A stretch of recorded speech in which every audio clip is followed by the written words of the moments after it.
자, 이 호흡을 하는 이제 목적이 현대의학에서는 크게 세 가지로 얘기를 해요. 첫 번째는 뭐냐면 이 산소와 이산화탄소의 교환이에요. 자, 첫 번째는 공기와 폐 사이에 폐 속에 있는 이산화탄소를 바깥으로 내보내고 공기 중에 있는 산소를 폐 속에 가져오는 일이에요. 그 다음 두 번째는 폐 속에 있는 공기를, 산소를 혈중으로 들어오게, 혈액 속으로 들어오게 만들고 혈액 속에 있는 이산화탄소를 폐 속으로 내보내는 일이에요. 그 다음에 세 번째는 이 혈액 속에 들어있는 산소를 조직 속으로, 세포 속으로 들어오게 만들고 조직 속에 있는 이산화탄소를 혈액 속으로 내보내는 이런 산소와 이산화탄소의 교환 작업을 하는 역할이 호흡이다. 이렇게 현대의학에서는 정의를 하고 있습니다. 그 다음 또 두 번째는 횡격막의 위아래 교호 운동을 통해서 이 복장 내에 있는 오장육부의 여러 장기들의 혈액 순환이라든지 또 여러 가지의 질적인 어떤 그 변화를 주는 과정, 또 심장으로 잘 올려서 심장을 아주 이렇게 건강하게 만들어줄 수 있는 그 역할도 이 횡격막의 교호 운동에 의해서 이루어질 수 있는 또 일이고, 그 다음에 혈중, 몸 안에 있는 심장에서 뿜어져 나온 혈들이 또 이 경동맥을 타고 뇌로 올라가서 뇌세포의 활동을 잘 할 수 있도록 뇌혈관이 원활하게 잘 이루어질 수 있도록 이런 역할을 만들어주고 몸의 대사활동을 도와줄 수 있는 역할을 해주기 때문에, 그래서 이 교호운동은 꼭 필요적이다 해서 이 교호운동을 두 번째 호흡하는 목적으로 삼고 있습니다. 그 다음에 세 번째는 이제 몸과 마음의 조화로움이에요. 우리가 바라고 있는. 자, 이런 현대의학적 관점에서 호흡에 대해서 의미를 되새겨 보면은, 자, 여러분들이 만약에 호흡을 하는데 어떤 감정이나 번뇌 망상이 많아가지고 이 가슴으로 하는 흉부호흡을 하게 되었을 때 호흡의 횟수가 많아질 수밖에 없고, 예를 들자면 1분에 약 한 12회 내지 17회 정도에 머물 수 있을 정도의 호흡이 많아지고, 이런 호흡이 계속 지속이 되게 되면 산소와 이산화탄소의 교환 활동이 많이 이루어지면서 에너지 소비가 상당히 많이 돼요. 그러면서 머릿속에 심리적인 활동들이 많이 일어나기 때문에 산소를 계속 필요로 하는 거예요. 산소를 계속 필요로 하다 보니까 호흡은 자꾸 쉬어야 되고, 우리가 몸 안으로 받아들이는 산소량의 거의 30% 이상을 다 뇌로 가지고 쓰기 때문에 생각을 일으키지 않으면 뇌가 그렇게 산소를 필요하지 않을 텐데, 또 뇌가 생각을 많이 일으키기 때문에 그만큼 에너지와 산소가 필요로 하는 거예요.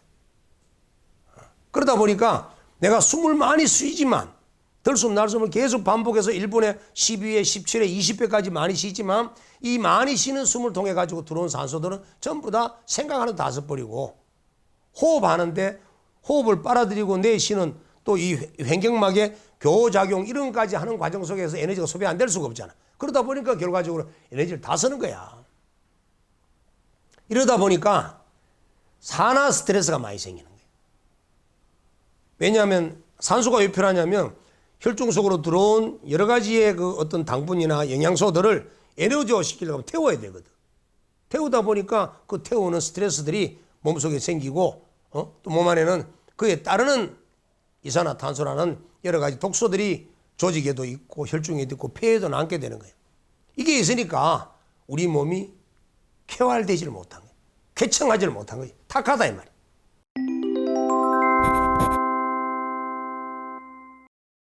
그래서 우리가 호흡을 바르게 하게 되면은, 자, 첫 번째, 몸속에 있는 이산화탄소와 몸 밖에 있는 산소를 잘 교환할 수 있는 작용을 제대로 해줄 수가 있다. 자, 예를 들어서 만약에 부처님이 하신 말씀처럼 나가는 숨을 길게 하는 출장식의 호흡을 깊숙이 내쉬게 되면 폐 속에 들어있는 이산화탄소가 그만큼 많이 나가는 거예요.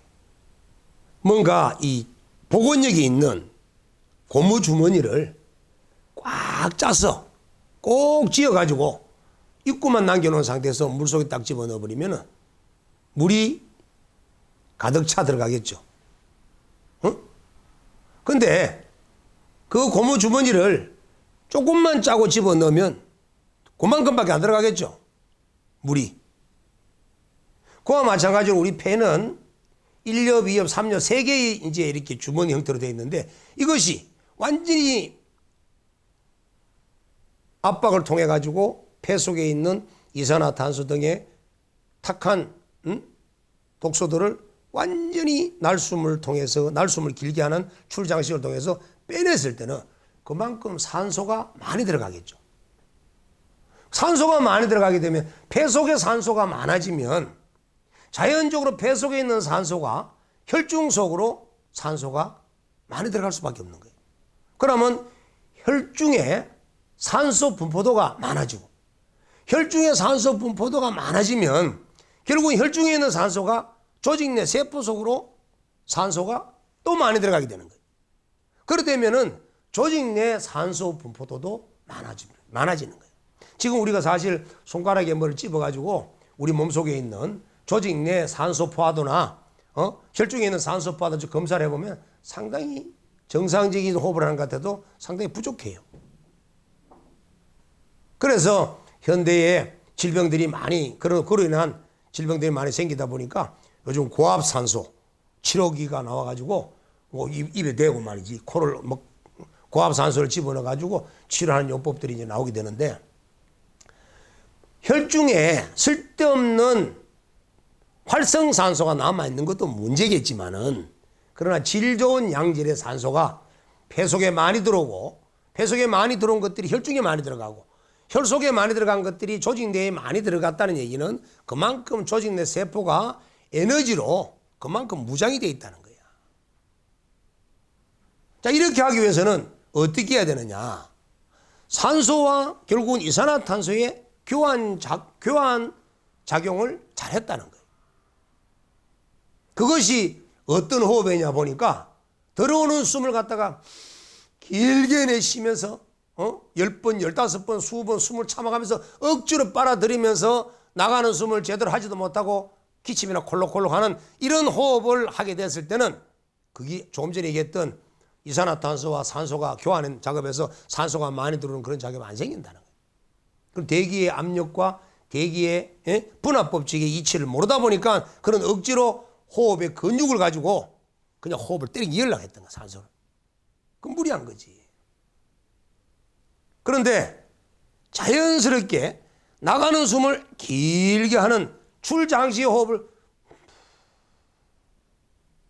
이렇게 끝없이 호흡을 쭉 내쉬고 나니까 어떻게 더 나갈 데가 없으면 더 나갈 게 없으면 자동적으로 코를 통해서 호흡이 하고 쭉 들어가는데 나간 만큼 충분한 양이 들어가 버린다는 거야. 그래서 출장식의 호흡을 천천히 해줌으로써 자연스럽게 산소와 이산화탄소의 교환이 원활하게 더 질 좋게 이루어지더라 하는 걸 알 수가 있는 거예요. 그러면서 뭐가 줄었냐 보니까 호흡수가 줄었어. 왜? 1분에 12회, 15회, 17회 이런 하던 호흡이 나가는 숨을 길게 하는 과정을 하다 보니까 1분에 10회가 되고 1분에 8회가 되고 더 나아가다 보니까 1분에 5회 이렇게 줄어드는 거예요. 그렇지만 산소량은 충분한 거예요.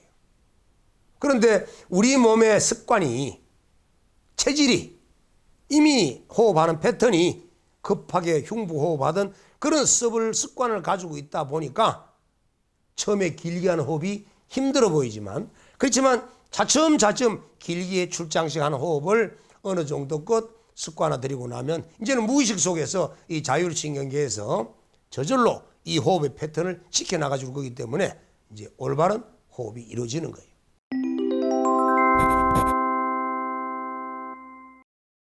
자, 두 번째는 이제 이 횡격막이 덜 숨을 할 때 흉부가 확장을 하면서 횡격막을 밑으로 밀어내리고 날숨을 하면서 횡격막이 위로 올라오고 많게는 2cm에서 3cm 정도 움직여요. 크게 수행을 하는 사람들은. 일반 사람은 잘 움직이지 않고. 자, 그럼 어떤 일이 발생되냐면 숨을 들이쉴 때 공기가 들어오니까 폐의 압력에 의해서 횡격막이 밑으로 쭉 내려요. 내리니까 어떻게? 이 복강 내에 많은 장기들이 있는데 그 장기들이 전부 압박을 받게 되죠. 복압력에 의해서. 압박을 받으니까 어떻게? 그 장기에 영향을 주고 산소를 공급했던 혈류들이 마치 행주를 짜듯이 복압력에 의해서 횡격막이 아래로 내려가는 이 교호 운동에 의해서 복의 압력이 생기니까 뱃속에 있던 혈류들이 전부 다 정맥을 타고 심장으로 다시 되돌아가는 역할을 잘하게 된다는 얘기는 심장에서 또다시 맑고 좋은 피를 장기 속으로 복강 속으로 잘 내려보내주고 있다는 거예요. 이 횡격막에 이 동맥이 심장에서 품어져 나가지고 이 배로 들어가는 혈관이 동맥이 이 3cm 정도 굵어요. 이 엄지손가락만 해. 어마어마한 혈류가 일로 내려가는데 자, 만약에 여기에 배 속에 들어있던 이 장기 속에 들어있던 혈류들이 압력도 생기지 않고 정맥 기능도 약하고 이런 상태가 되면 혈류들이 제대로 순환을 못해요. 특히 아랫배 쪽으로는 더더욱이 순환이 안 돼가지고 아랫배가 맨날 냉하게 찼고 배앓이를 하고 이런 일들이 이런 데서 일어나는 거예요. 그런데 숨을 쉬어서 횡격막이 밑으로 압력을 주어가지고 복압이 생겨서 혈류가 가득 찼던 것들이 심장으로 확 들어가고 그 속에는 이 혈류 속에 벌써 산화 작용으로 인해 가지고 독소들이 많이 혈류가 있잖아. 장 속에는. 그런데 그것이 정맥을 통해서 이제 폐 속으로 돌아가지고 바깥으로 빠져나가고 다시 좋은 피들이 다시 동맥을 타고 심장으로 오장육부속으로 들어왔을 때 어마어마한 일이 생기는 거예요. 그래서 이 장기에 운동을 시키는 역할 역시도 횡격막의 교호 운동에서 장기를 운동시킬 수가 있는 거예요.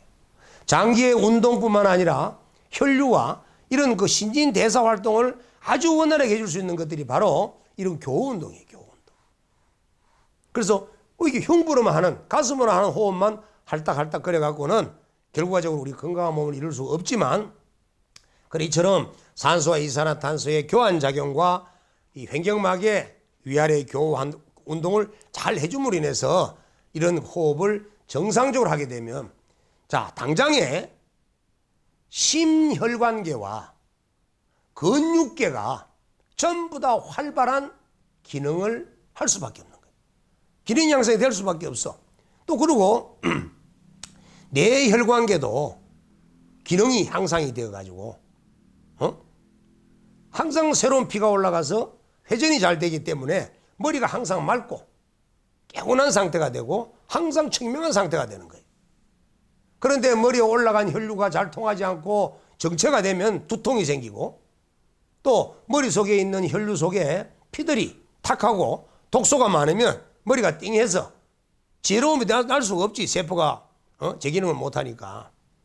그래서 결과적으로 우리가 호흡을 올바르게 바로 한다는 것은 뇌혈관계 기능 향상, 또 심혈관계의 기능 향상, 또 근육계의 모든 기능들이 향상이 되고 이 기능이 향상이 되고 대사활동이 잘 됨으로써 뇌 분비계에 우리 몸에서 필요한 호르몬의 분비들이 제대로 이루어지기 때문에 우리 몸은 기능 향상뿐만 아니라 질병에 대한 예방, 더 나아가서는 질병이 있다 하더라도 치유가 가능하고 그리고 건강한 사람은 더욱더 건강한 체질이 될 것이고 그렇게 해서 무병장수를 얻을 수 있는 그런 상태로 만들어갈 수 있어요. 그래서 이 몸이 건강해지면 결과적으로 건강한 몸에서 건강한 마음, 평화롭고 고요한 마음이 만들어진다는 겁니다.